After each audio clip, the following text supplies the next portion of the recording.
Vous imaginez Mansour arrive dans notre pays, commence à présenter les bons endroits qu'il aime, et puis les Ivoiriens commencent à lui dire, oh, fous le camp là-bas. Il faut lui montrer aussi les choses qui ne vont pas. S'il commence, les Ivoiriens vont le gifler. Nous encore, on te frappe. On te frappe même dans les rues. On te dit, mais nos problèmes t'intéressent à quoi? Ça ne te regarde pas. Donc, ce qui ne me regarde pas, c'est vos problèmes politiques. Et je prie Dieu que vous ne vivez pas ce que nous, on a vécu en Côte d'Ivoire. Parce que vous allez avoir 40 ans de retard. Moi, j'ai eu à rencontrer certains ministres. Je suis très intelligent. Je pose des questions stratégiques pour voir est-ce qu'ils maîtrisent les sujets. Ces gens que j'ai vus là, c'est des monstres. Chacun dans son domaine. Vous avez une femme qui est le ministre du Commerce. Elle, c'est un monstre. J'ai rencontré le ministre de la Technologie. Ce sont des jeunes. Ils ont quelque chose. Je prie Dieu que sa volonté s'accomplisse. Mais je dis une chose aux Guinéens. Mettez-moi hors politique. Laissez-moi vivre ma passion. La Guinée est pour moi une passion.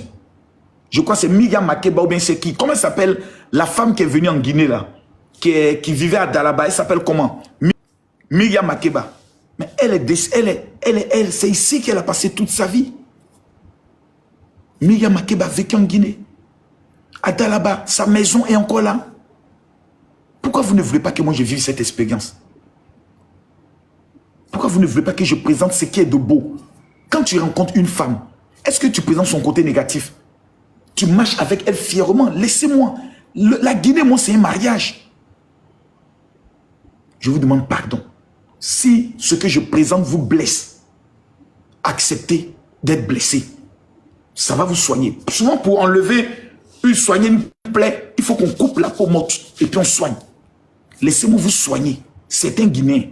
Vous-même qui êtes ici, par la beauté de votre pays. Il y a des Guinéens qui sont en Guinée, qui vivent en Guinée, qui ne sont jamais allés visiter les cascades de Dalaba, qui ne sont jamais allés voir la forêt, le côté forestier. Ils sont en Guinée. Ils ne visitent pas leur propre pays. Ils ne vont pas sur les îles pour aller profiter de la beauté du pays. Tu vois, tu te dis, oui, mais on veut d'abord l'argent. L'argent, c'est toi qui le crées. Tu ne peux pas tout attendre de l'État. Toi-même, tu peux créer ta richesse. Tu peux créer ton système. Si les Guinéens de l'étranger, des États-Unis, du Canada, de la France, s'organisent pour dire, excitons les Européens ici à venir visiter notre pays, vous allez voir.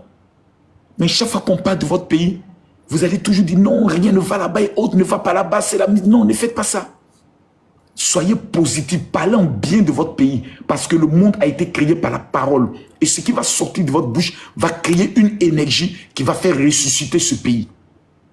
Que Dieu vous bénisse.